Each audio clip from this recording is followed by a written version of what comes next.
Shalom Vracha les amis, j'espère que vous allez bien.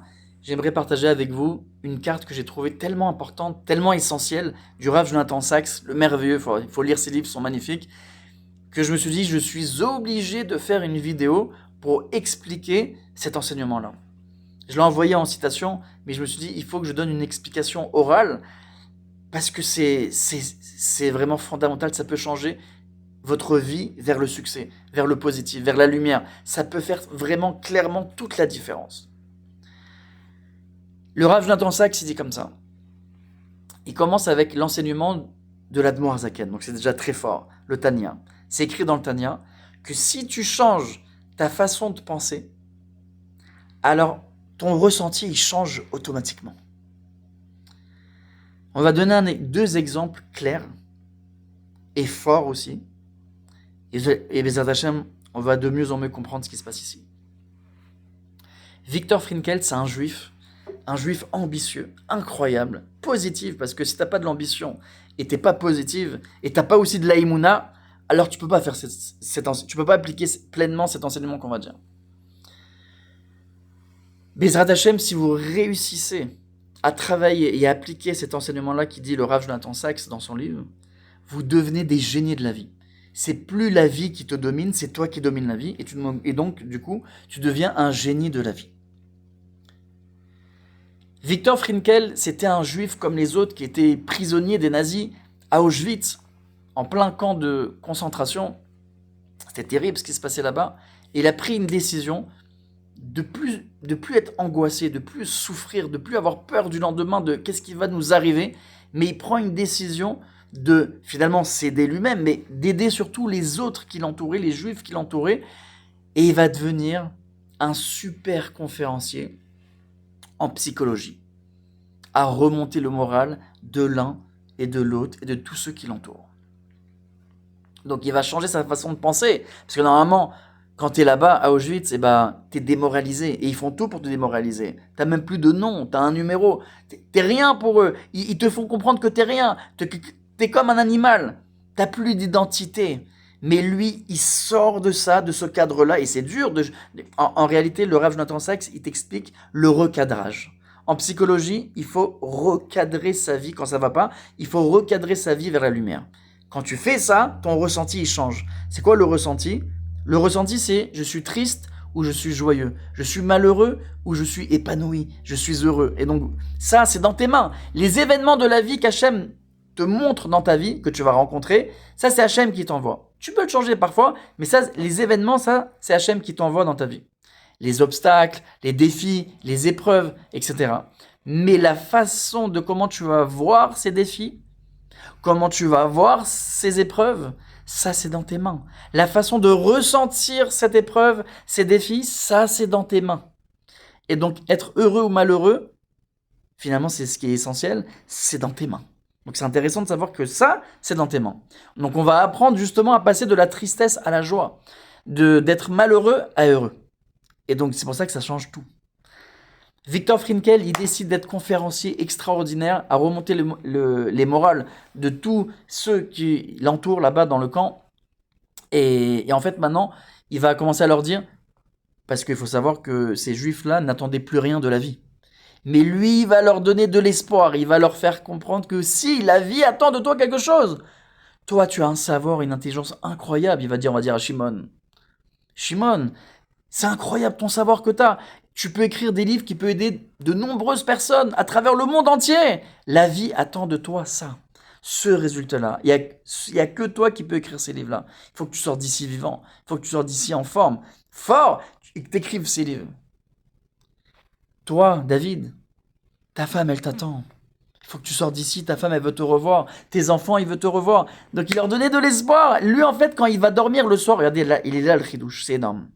Si tu changes ta façon de penser, c'est ce qu'il fait maintenant Viktor Frankl, c'est devenu un conférencier, alors que c'est pas un conférencier. Dans quelle université il fait ses conférences ? À Auschwitz. Donc, vous comprenez que lui, c'est pas vraiment un conférencier, mais il va le devenir, alors que c'est un prisonnier. C'est un prisonnier juif, un prisonnier des nazis, en plein à Auschwitz, mais il change, il recadre sa vie en conférencier. Donc lui, son ressenti, forcément, il change. Quand lui va dormir le soir, c'est plus un ressenti d'angoisse, principalement d'angoisse, de peur en tant que prisonnier. Non, c'est un ressenti de conférencier. Mince, je veux travailler sur mes arguments que je vais dire demain. Je veux travailler sur ma philosophie que je vais pouvoir... je vais enrichir ma philosophie et ma façon de penser pour encore mieux aider à droite, à gauche. Donc là, il a changé. Son ressenti, il est autre. Son ressenti, il est ailleurs. Il se trouve dans ses conférences. Donc ça change tout en fait. Et il dit, Viktor Frankl, c'est ça qui l'a sauvé. En même temps, ça l'a sauvé parce qu'il a oublié sa douleur, il a oublié sa peine, il a oublié sa difficulté et ses épreuves. Il était plutôt dans sa tête, son esprit, elle était ancrée dans ses cours, dans ses conférences, qui donnait là-bas à Auschwitz. La même chose, il dit le Rav Jonathan Sachs, Yosef, lui qui a vécu 22 ans de souffrance, d'épreuve, que ce soit avec ses frères qui l'ont vendu en tant qu'esclave, loin de sa famille, il n'a pas vu sa famille pendant 22 ans, il va être éprouvé jour après jour pendant 1 an avec la femme de Potiphar, que finalement il va se retrouver des années en prison, les amis, des années en prison. Lui, il sait même pas quand il va sortir, il connaît pas l'histoire comme nous on la connaît. Alors souffrir, il a souffert. Épreuve, il y a une épreuve, même plusieurs épreuves. Pas pendant 1 heure, pendant 22 ans. Et pourtant, Yosef, quand il va revoir plus tard ses frères, et qu'il va se dévoiler à eux, je suis Yosef, ses frères, ils vont avoir honte de ce qu'ils ont fait, ils vont comprendre à ce moment-là l'erreur qu'ils ont fait, et qu'ils se sont trompés sur le compte de Yosef. Que finalement c'était un tzaddik, s'il est devenu roi, etc., c'est que c'était forcément un tzaddik, il a eu la bracha d'Hachem. Mais lui, Yosef, tu sais qu'est-ce qu'il va répondre à ses frères? Mais c'est pas vous qui m'avez envoyé ici en Égypte, c'est Hachem. C'est Hachem qui est derrière toute cette histoire. Donc en fait, lui, Yosef, depuis le départ, il dit le Rav Jonathan Sachs, Yosef, c'est le premier et le plus grand recadreur de l'histoire. Il a recadré sa vie vers la lumière, vers l'eau positive. Il a compris qu'en fait, c'est pas une victime de ses frères depuis le début, ou on peut dire le victime de la femme de Potiphar, qui l'embêtait, qui le séduisait, qui veut le faire fauter, etc. Non! C'est pas une victime, Yosef, il a changé sa façon de penser. Pour lui, c'est un envoyé de Dieu. Hachem, il m'envoie ici pour une mission, parce qu'il va devenir le sauveur. Qui il va sauver? Sa famille, de la famine. Le pays d'Égypte, de la famine. C'est énorme ce qu'il a fait. Il a sauvé tellement de personnes de la famine. C'est un sauveur. Il se voit comme un sauveur. Son ressenti est complètement autre, différent que d'être une simple victime de ses frères et des difficultés que la vie l'a mené jusqu'ici, toutes ces années-là. Non! Il est au contraire un envoyé de Dieu. Je suis là pour une mission et il compte bien la réussir. Il compte bien justement devenir une bannière même pour toutes les générations.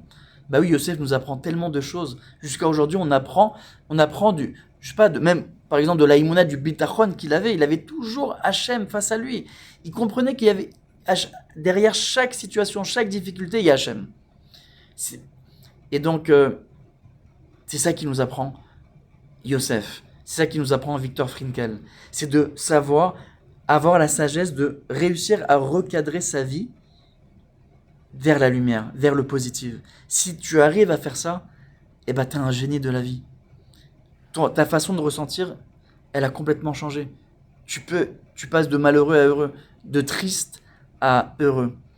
Et donc du coup, c'est ça le but, les amis. Mais pour travailler ça, alors je pense qu'il faudrait lire des livres, lisez des livres sur la pensée positive, sur l'aïmouna, sur le bitachon, sur l'ambition. La Torah, elle t'apprend beaucoup de notions d'être ambitieux.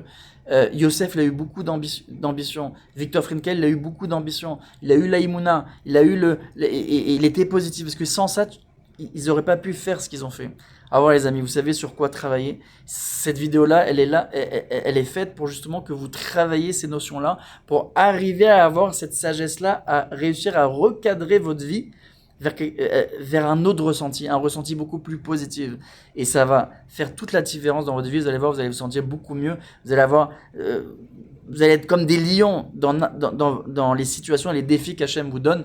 Et ces défis-là sont là pour vous faire grandir, vous élever et vous rendre meilleur et révéler le potentiel que vous avez en vous.